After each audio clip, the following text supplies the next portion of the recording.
Comer es una necesidad fisiológica innegable, pero ¿sabemos realmente el contenido de lo que comemos? ¿Es posible ver más allá del color vívido de las frutas, del intenso aroma de las hierbas y del sabor irresistible del trozo de carne?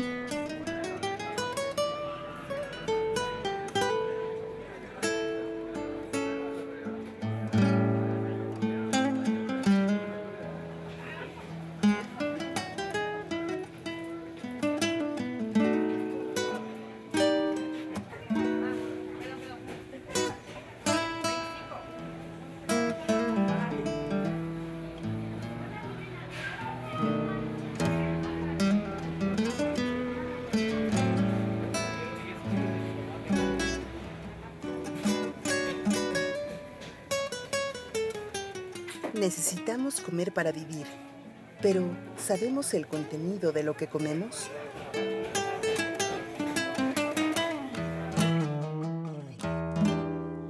Una de las grandes energías o fuerza interior de las especies en el planeta es el instinto de sobrevivencia y dentro de este, la alimentación. Pero en la especie humana la alimentación es un rito. A través de ella disfrutamos colores, sabores, texturas, nuestra cultura. Pero ¿será importante conocer de dónde provienen los alimentos que consumimos? ¿Estará esto vinculado a un impacto a nuestra salud? Hoy Código Verde les mostrará estas y otras informaciones, Agustín. María, ¿qué tal? ¿Cómo estás? Efectivamente, vamos a irnos a esta gran revolución que se ha dado a lo largo del último siglo con la forma en que nos alimentamos. Y creo que la cúspide tecnológica es justamente los organismos genéticamente modificados. Estamos hablando de que la humanidad ha crecido en el último siglo como nunca antes, somos más de 7,000 millones y uno de los desafíos ha sido cómo nos alimentamos, cómo logramos hacer viable la vida para tanta gente, justamente la consecución de este instinto que tú mencionabas, que lo traemos inscrito porque somos una especie viva, porque somos un animal silvestre, si quieres verlo de ese modo, sin duda lo somos, venimos de la naturaleza. Bueno, la revolución viene sobre todo después de la Segunda Guerra Mundial, la famosa Revolución Verde, que es un cambio drástico en el modo de producir alimentos, se incorpora la ciencia de forma masiva, se domestican plantas y animales de forma más acelerada, se generan semillas mejoradas, por ejemplo, se aprende a engordar de otro modo el ganado y se empiezan a producir una cantidad de alimentos extraordinaria como nunca antes se había producido. Bueno, obviamente los alimentos se hicieron también un tema de ciencia de laboratorios y algunas empresas que avisoraron dos cosas. Por un lado, la crisis demográfica que se avecinaba con el cambio de siglo, que es el siglo que vivimos ya, y por el otro, cómo iban a alimentar a esa humanidad, considerando que hay muchísima parte de su humanidad que no tiene ni siquiera para vivir dignamente porque tiene muy pocos recursos, pues se pensó en los transgénicos, se pensó que el organismo genéticamente modificado iba a aportar esa posibilidad y visto desde un punto de vista no humanista, iba a aportar una posibilidad de negocio extraordinaria. Justamente esto es el gran encuadre del tema de la alimentación, los transgénicos como la última fase de una revolución que empezó ya hace casi un siglo. Agustín, pero los transgénicos hoy en México están en nuestra mesa. Y a través de semillas de alimentos como el frijol, a través de alimentos como la soya, como el arroz, una infinidad de alimentos que son transgénicos y que ya están en nuestra mesa sin saberlo.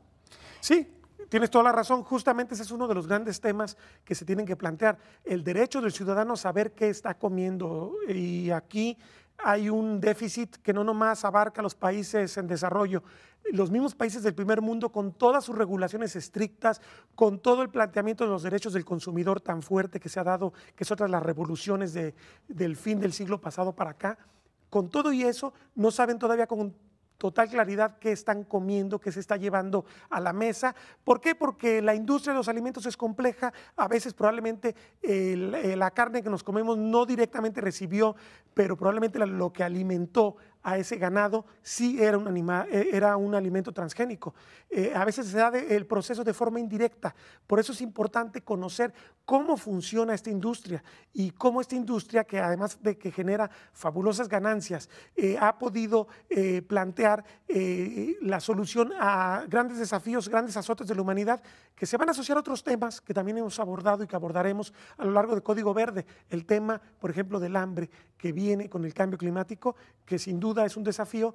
¿Cómo vamos a alimentar a una gran masa de la humanidad si se están perdiendo ecosistemas, se están perdiendo fuentes de agua y espacios fértiles para los cultivos tradicionales? Bueno, esto es parte justamente, por lo menos, de las preguntas que tenemos que hacernos con el tema de los transgénicos. Antes que satanizar, antes que plantear los mitos, tenemos que entender cómo es esta industria y de qué modo puede beneficiarnos o puede perjudicarnos. Bueno, pero ahora vamos a conocer qué opina la gente allá afuera.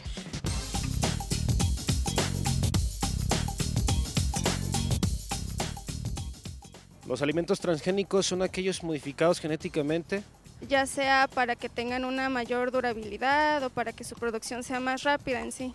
Tengo entendido que son alimentos que son alterados genéticamente. Creo que son alimentos que traen como semilla o GM o que no son naturales. Pues no sé nada del tema. Son aquellos productos que son alterados desde su interior o molecularmente. No sé qué son transgénicos. alimentos transgénicos que probablemente estamos consumiendo hoy en día podrían ser los jugos. No, ni uno. Yo creo que la mayoría.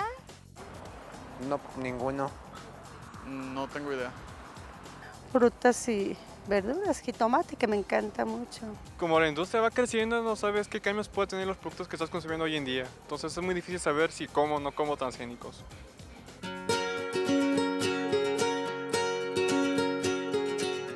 Vamos a hablar ahora de qué es los alimentos transgénicos, la transgenia. ¿En qué consiste? Bueno, pues simple y sencillamente que es la alteración del ADN de cualquier producto, ya sea vegetal o animal. ¿Esto por qué se ha producido? Dado el crecimiento tan rápido que tenemos en la humanidad aquí en nuestra tierra, ha obligado a que la tecnología que tanto ha avanzado se pueda aprovechar ahora para hacer unos cambios genéticos en todo lo que estamos consumiendo. Prueba de ello, tenemos aquí 2 manzanas. Vean ustedes una manzana, el color de ella, pequeña, puede crecer más, pero si la comparamos con la otra, esta está muy brillosa, muy atractiva. Y aquí tenemos una manzana natural, que podemos decir orgánica, y aquí tenemos una que ya está alterado su ADN. Y con ello, ¿qué sucede? Que el árbol, que va a tardar en producir una manzana orgánica unos meses, aquí en unos pocos días realmente podemos decir, ha crecido esta manzana con mayor brillo, mayor atracción, y esto nos hace que nosotros la estemos consumiendo. Otro ejemplo que tenemos es el del maíz. Tenemos el maíz orgánico, que es el natural, del cual antes las tortillas eran sabrosísimas. Ahora usted tiene muchos meses que no consume realmente tortillas de maíz, está consumiendo maíz híbrido. ¿Qué significa? Que es un maíz que ya le alteraron su ADN, y con ello, ¿qué está sucediendo? Una milpa normal, orgánica, produce normalmente cuando mucho 2 mazorcas. Y la híbrida, esta se puede producirle hasta 5 mazorcas en cada milpa. ¿Esto será benéfico o no para nosotros? Eso se lo dejo a usted, estimado amigo.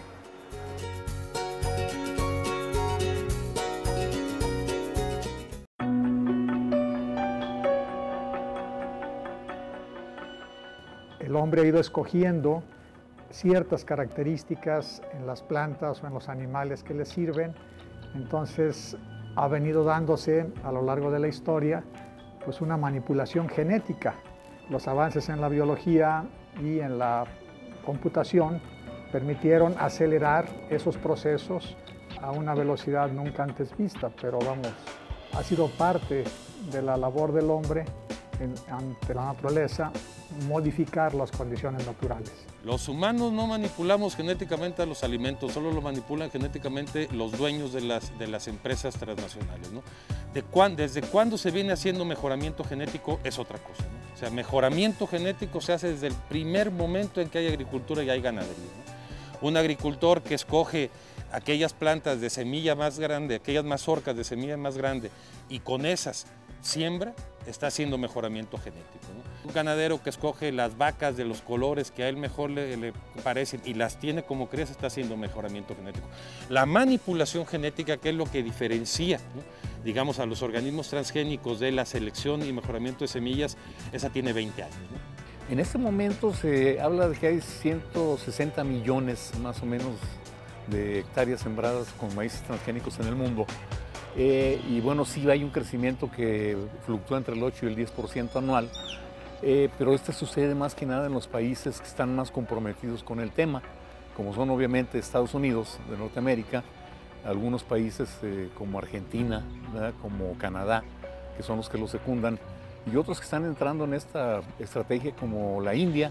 El que un país adopte cultivos transgénicos es resultado sobre todo de, vamos a decirlo, de la publicidad que se hace respecto a estos cultivos o de la intervención directa de quienes los están promoviendo. Yo hablo por el caso de México, ¿no?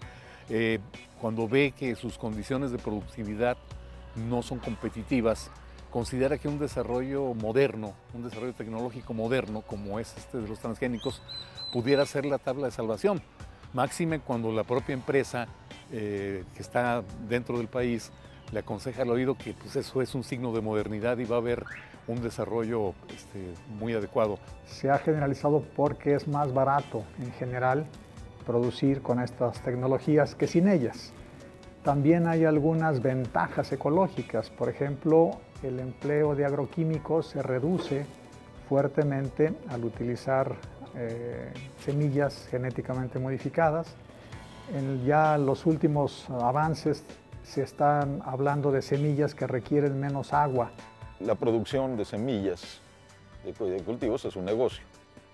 Y la de cultivos transgénicos es un negocio. Se trata de promover. Se dice que van a aumentar los rendimientos, que pueden reducir la pérdida por el ataque de ciertas plagas de los cultivos. También se ha manejado que la producción de cultivos transgénicos va a resolver muchos de los problemas de la producción alimentaria mundial, y hay quienes se creen estas cosas.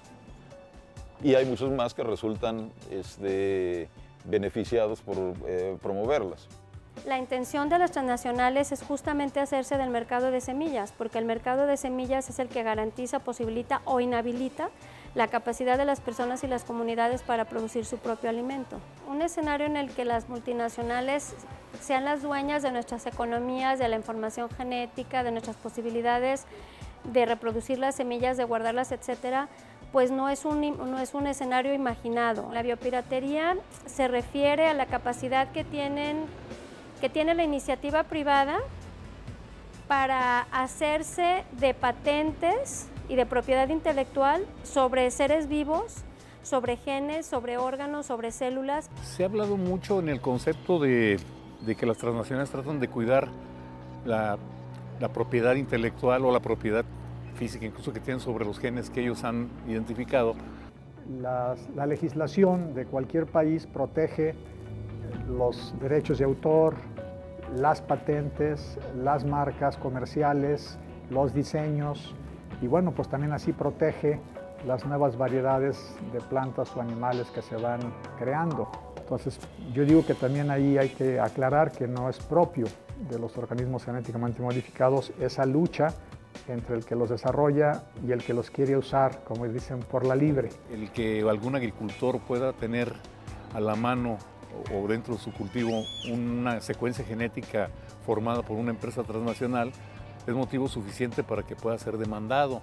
Esto pues es muy grave porque el agricultor no tiene conciencia de ello y pudiera estar incurriendo en un delito que puede ser castigado hasta con cárcel. Es cierto que hay casos donde el flujo genético, por ejemplo a través del polen, hace que una persona que no quiso sembrar una semilla genéticamente modificada, pues ahora sí que le aparezca en su campo esa semilla.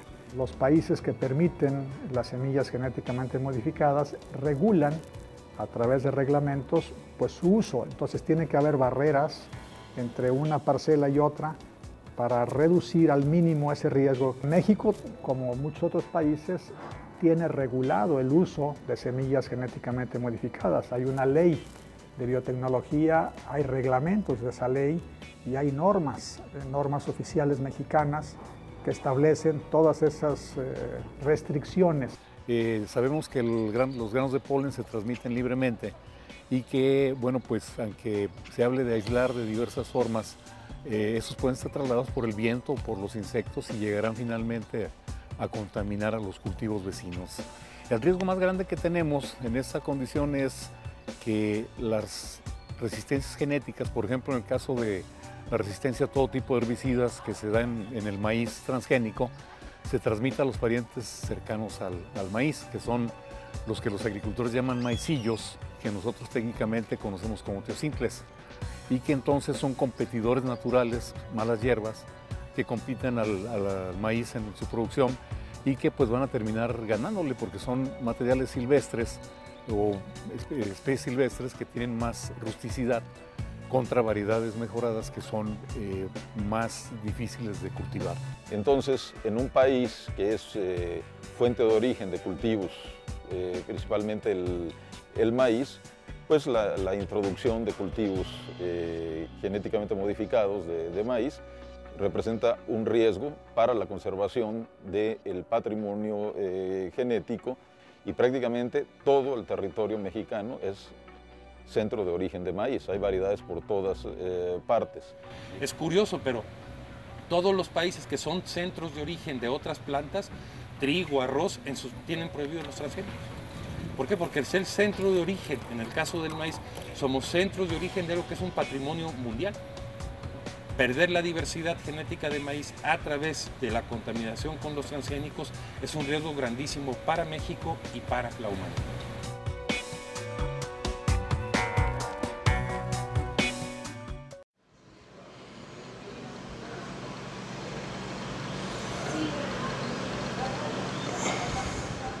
Una de las grandes revoluciones provocadas por la expansión del conocimiento del último medio siglo es la biogenética.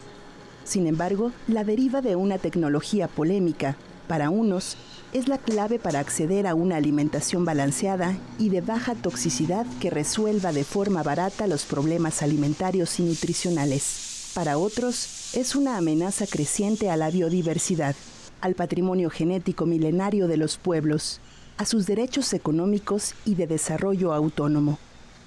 Las transnacionales como emblema del mal del capitalismo salvaje.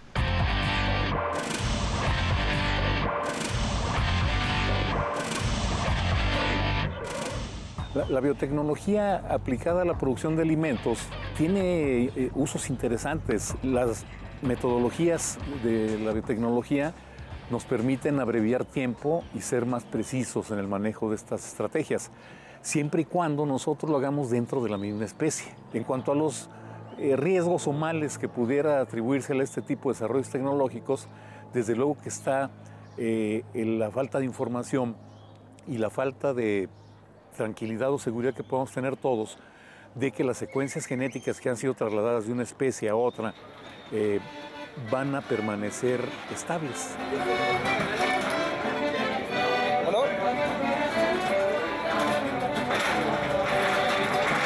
¿Cómo fue posible llegar a estas posibilidades fáusticas en la historia de la agricultura y la ganadería? La Revolución Verde, digamos que es una estrategia orientada a industrializar la agricultura. El sentido de la Revolución Verde era aumentar los rendimientos por unidad de superficie, ¿no? Con la idea pues de incrementar la producción de alimentos y, decían ellos, resolver el problema del hambre en el mundo, ¿no? Pero sin embargo, al paso del tiempo y distintas investigaciones que se hicieron en diferentes partes del mundo, pues fueron cuestionando mucho a la Revolución Verde. Por un lado, por esa utilización excesiva de insumos químicos. Por el otro lado, la utilización intensiva de los recursos naturales, en una agricultura que hace un uso intensivo del agua, un uso intensivo del suelo, un uso intensivo de la vegetación. Y digamos, la llegada de los transgénicos, de las semillas genéticamente modificadas, ¿no?, es lo que se llama la segunda revolución verde.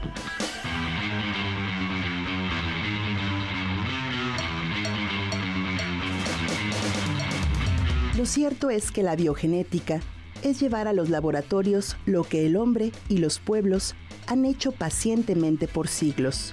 La lenta domesticación de plantas y animales transforma las especies. ¿Cuál es el riesgo de esto sobre la diversidad natural? ¿O bien sobre lo que ya se logró por medio de las razas creadas por el hombre?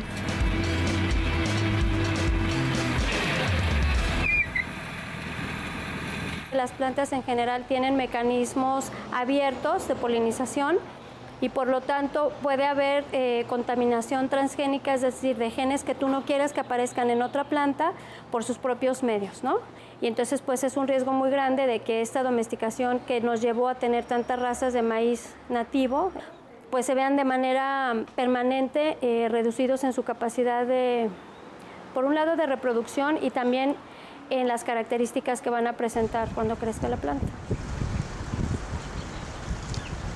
Dentro de los derechos culturales y económicos reconocidos a los pueblos aborígenes está su conocimiento milenario sobre los genes de sus territorios y los procesos que han generado con sus domesticaciones.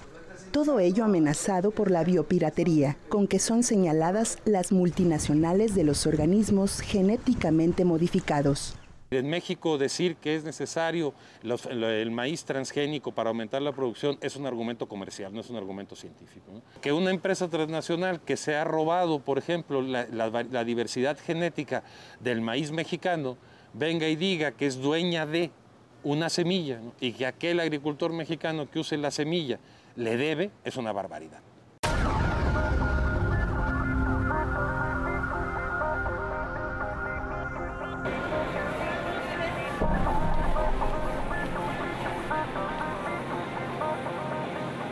Caminamos a un mundo donde las patentes y los productos de laboratorio de las multinacionales y otras controlen las economías locales con el Estado como policía protector de sus intereses y nos obligue a alimentarnos con lo que ellos manipulan.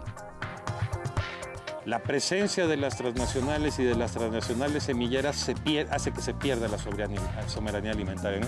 Cuando unos agricultores no son capaces de procurarse sus propias semillas, se vuelven vulnerables. Y como país somos sumamente vulnerables, ¿no?, al estar en manos de las empresas transnacionales que deciden qué comemos y qué no comemos, ¿no? Y creo que un ejemplo interesante es como en los 20 años que tenemos de Tratado de Libre Comercio, por ejemplo, nuestra dieta cambió. Y ahora resulta que somos un país donde la obesidad infantil, ¿no?, la diabetes infantil, ahora son problemas de salud pública. O por el contrario, podrán coexistir ambos esquemas. Se controlará la contaminación, se mantendrá la reserva genética cultural de los pueblos y se derrotará el hambre con la vulgarización de la biotecnología, como pasó con los inventos médicos que hoy han aumentado la esperanza de vida de la humanidad.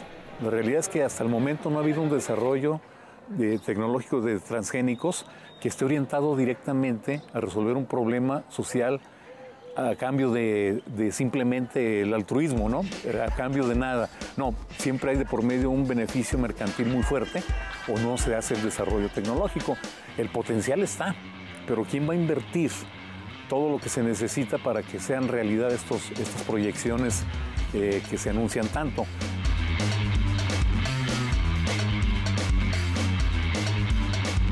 Siempre hay de por medio un beneficio mercantil muy fuerte o no se hace el desarrollo tecnológico.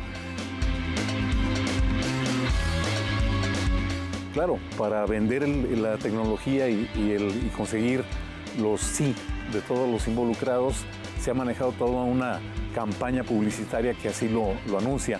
La realidad es que no se ha hecho nada, ¿no?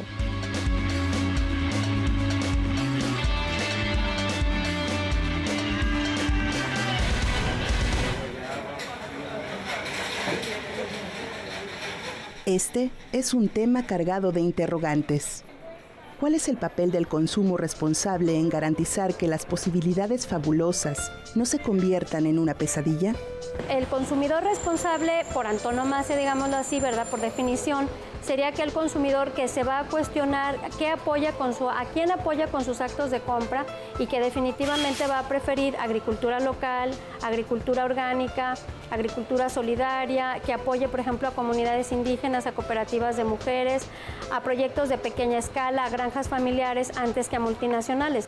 Este es un trabajo de prácticamente diario. Estas raíces nacen en las plantitas de estas y ya no dejan que las demás echen raíz. Aquí están aquí estamos estas plantas.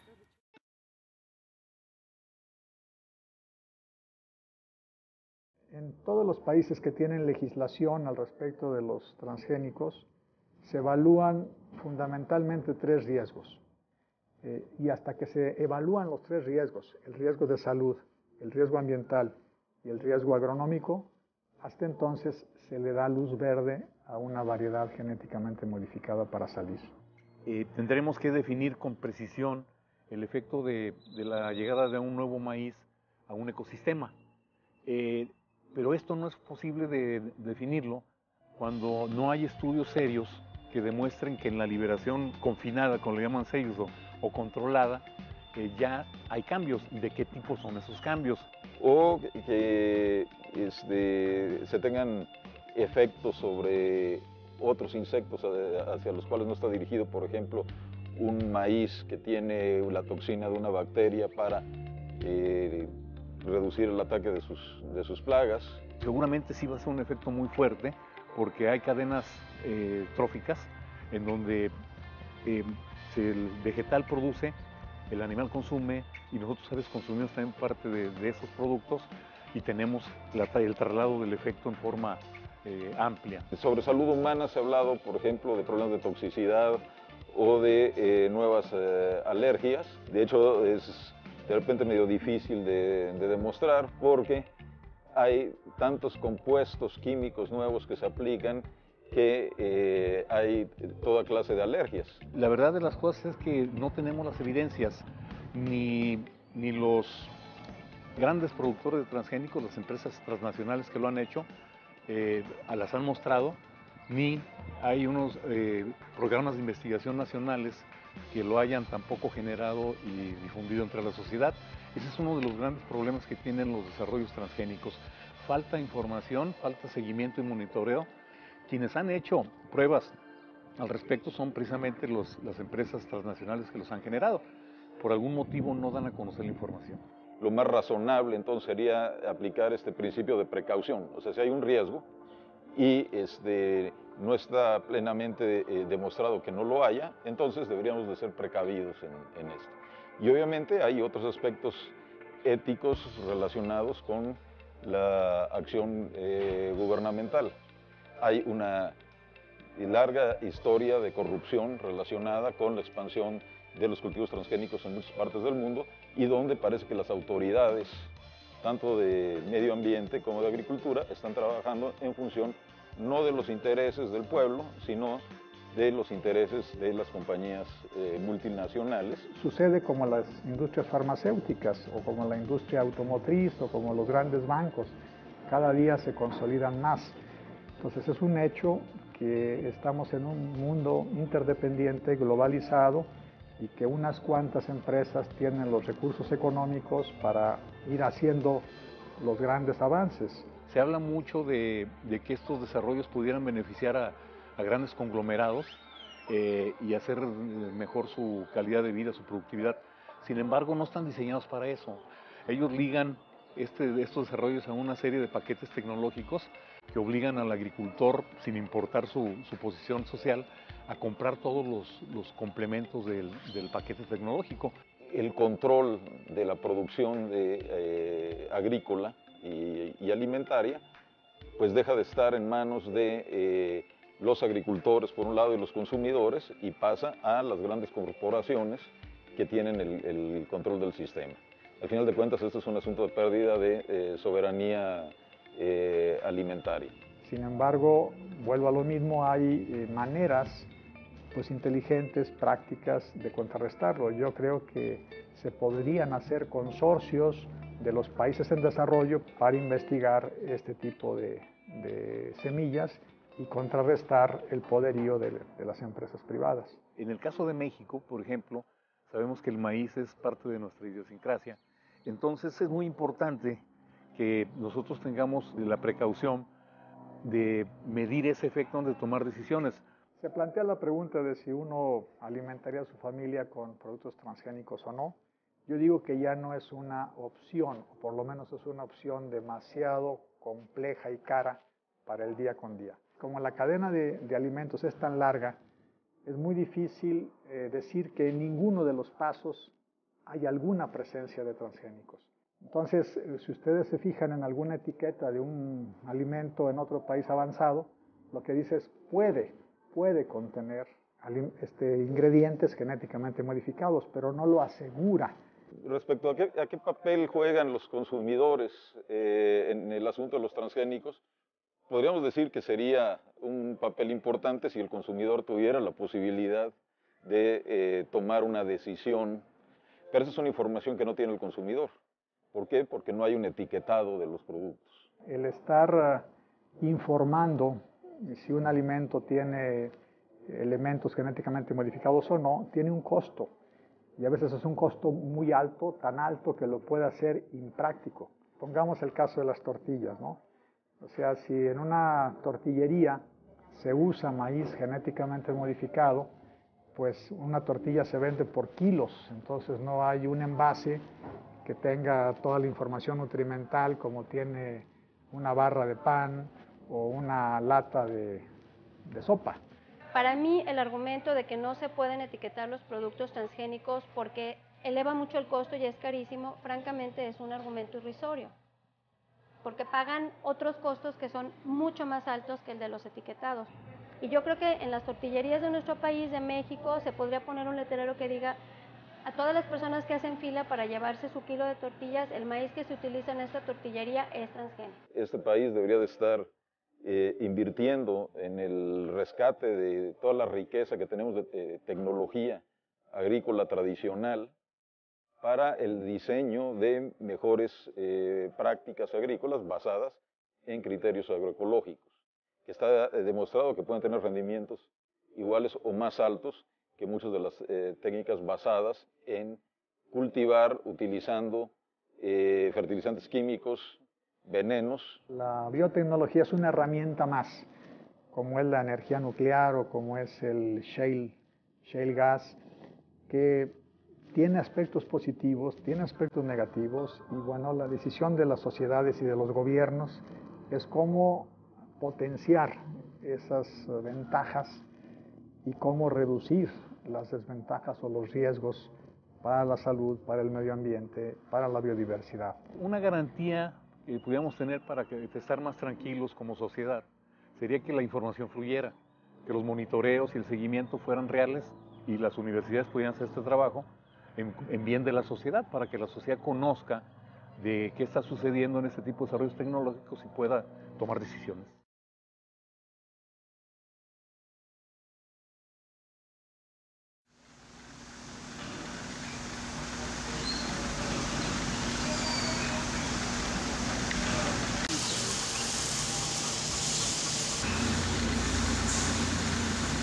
Los transgénicos se han introducido lentamente en países de alta diversidad genética.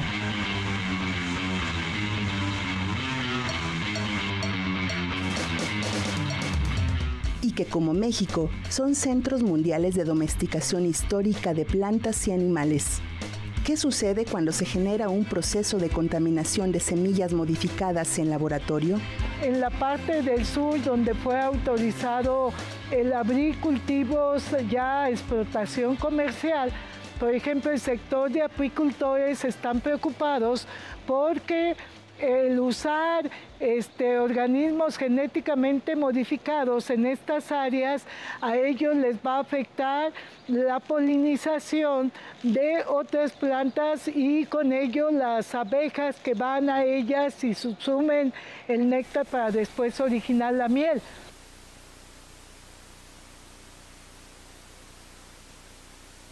Los agricultores tradicionales, hoy unidos bajo el eslogan de la agricultura orgánica y pueblos indígenas, los que dan una lucha de avanzada contra las pretensiones de los gigantes multinacionales de apropiarse de reservas genéticas, alterarlas y cobrar derechos de marca que no les pertenecen históricamente. La agricultura familiar en América Latina es la agricultura más extendida, es la agricultura que genera mayor cantidad de empleos, la que produce mayor cantidad de alimentos. Entonces, la advertencia que nos hacen estos movimientos campesinos, especialmente a los consumidores, es ¿qué prefieren? Que los alimentos que consumen se los produzcan grandes empresas transnacionales, que no hay manera de controlarlas, o preferimos que los alimentos que consumimos sean producidos por pequeños y medianos agricultores familiares que por un lado renuevan la tradición de agricultura en América Latina y por otro lado nos pueden permitir disponer de alimentos mucho más sanos y de mayor calidad. Pero en lo específico, ¿qué puede hacer cada campesino desde sus modestas tierras de labranza, sus finanzas limitadas y sus capacidades finitas de ejercer un lobby que parece solo los grandes pueden ejercer con éxito? Un trabajo de prácticamente diario, estar pendiente porque nacen las plantitas estas y ya no dejan que las demás echen raíz. Retornar a sus abuelos y buscar su semilla con la que se originó el maíz, el frijol y la calabaza. Retornar y buscar en los pueblos que todavía se mantienen con esas semillas y retomar y volverlas a cuidar, sembrar y vivir con esa semilla.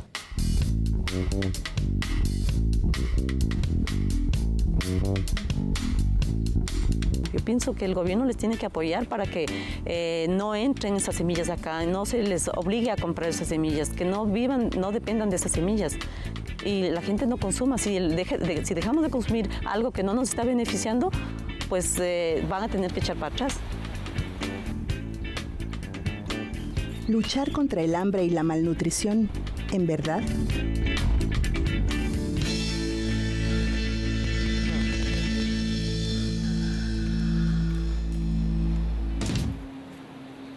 La biotecnología no es mala en sí, la biotecnología nos presenta técnicas y metodologías importantes para hacer mejores variedades de los cultivos que consumimos. Claro que es una tecnología que hay que aprovechar, pero la crítica es la transgenia, trasladar genes de una especie a otra, eso es lo que seguramente nunca tendrá carta de aceptación por todos nosotros.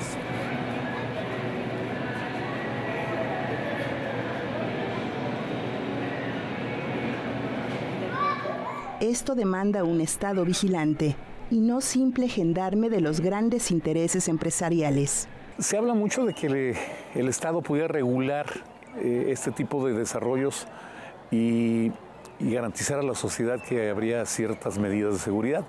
La realidad es que aún pudiéndolo hacer, no lo hacen porque hay compromisos muy fuertes en el ámbito de los tratados comerciales y en algunos casos hasta por cuestiones políticas de cada gobierno.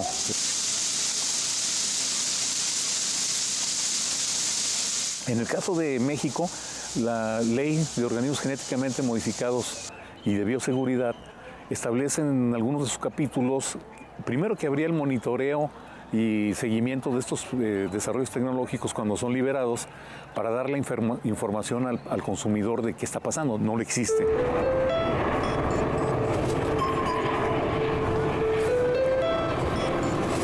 Una posibilidad en países megadiversos, crear zonas libres de transgénicos. En la Sierra de Manantlán, en el occidente mexicano, es una iniciativa en marcha.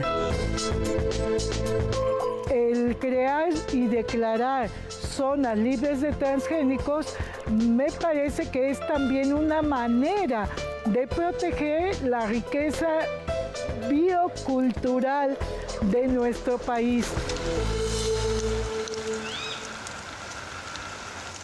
La Sierra de Manantlán, que tiene la categoría de reserva de la biosfera, Uno de los motivos por los cuales se declaró como área natural protegida fue el descubrimiento del Sea diploperennis o la milpilla, como se conoce, o el maíz silvestre, como lo conocen las gentes indígenas que viven en Manantlán.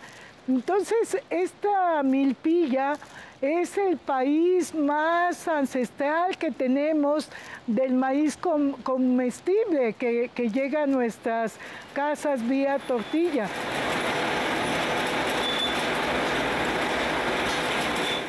Tendremos que preguntarnos si la economía global de la actual está diseñada para aceptar los derechos de pueblos y regiones originarias sobre los genes que desarrollaron de forma milenaria. Si la desbocada lucha de mercado puede dar pie a una distribución justa de los beneficios de esta tecnología y la posibilidad de que muchos consumidores ciudadanos simplemente le digan no a un derecho esencial en toda verdadera democracia. Esta idea, ¿no?, de que el mercado, ¿no?, el mercado es quien debe, ¿no?, mandar sobre la economía, pues tiene muchísimas excepciones, ¿no? Y yo creo que los alimentos es una de ellas. ¿Qué es lo que hay que hacer? Bueno, pues dejar muy claro que el mercado puede ser eficiente en algunas cosas, pero en lo que son los alimentos, el mercado no tiene nada que decir. Es cómo pasar a consumidores ciudadanos en un país donde ni siquiera tenemos noción de ciudadano, donde todavía para nosotros los consumidores no nos sentimos con el derecho a pararnos y decirle, oiga usted, póngame en la etiqueta lo que este alimento tiene.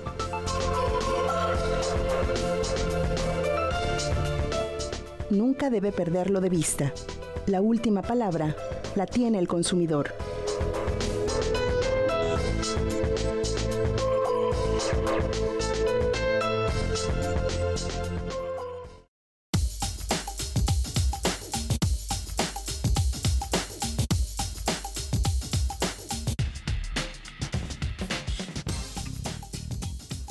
Posiblemente algunos hagan un beneficio, pero como todos tienen efectos secundarios.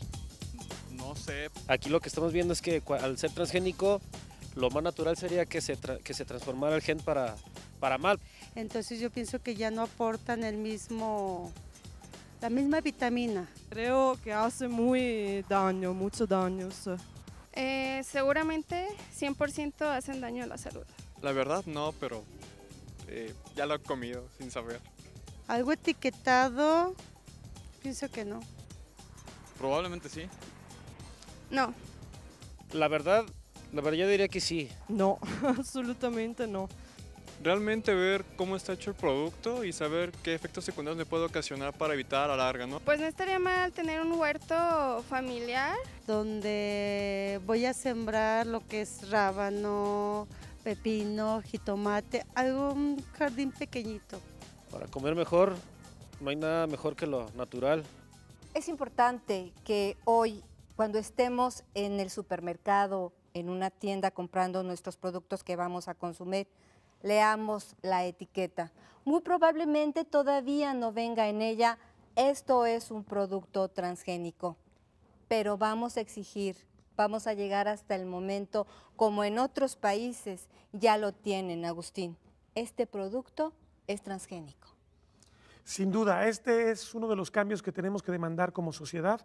Me queda claro que el tema de los transgénicos no se queda en lo alimentario, no se queda en el consumo responsable, pero es una parte fundamental, no solamente por exigir el etiquetado, sino que la gente, las personas entren al gran debate, el debate de los beneficios y los perjuicios que entrañan el tema, que entraña la posibilidad de los transgénicos en muchos países mega diversos.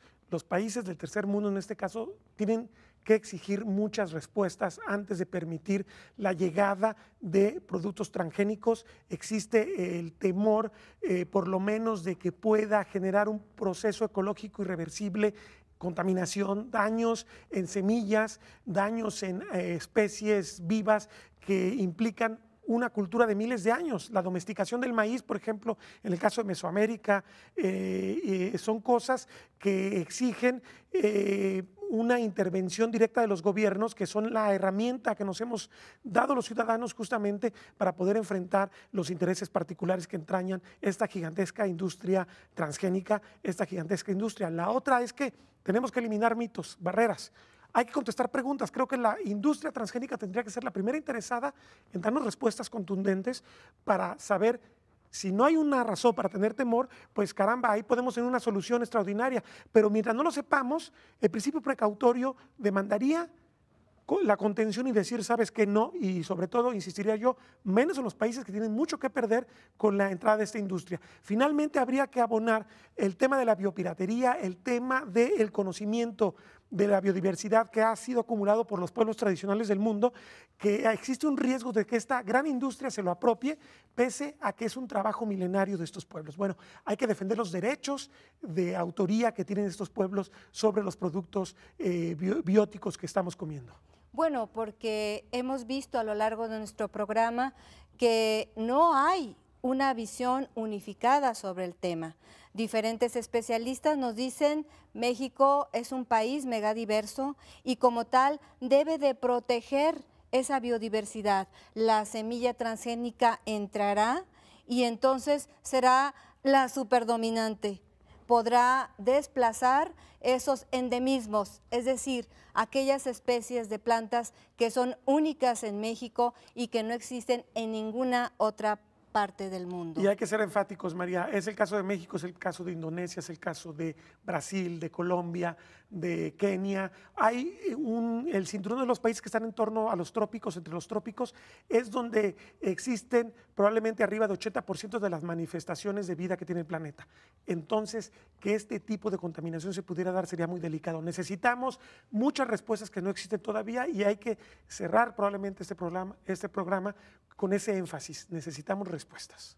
Y bueno, también hay otro tema muy importante que podremos abordar en este momento antes de finalizar y es el consumo responsable y que al consumir un producto nos damos cuenta que hay toda una cadena de personajes, de distribuidores, de agricultores que están atrás. Ahorita hay un gran movimiento nacional e internacional en cada país en donde dice voltea a ver la parte social de esta gran problemática de los transgénicos. Esto fue Código Verde. Gracias por el favor de su atención. Agustín.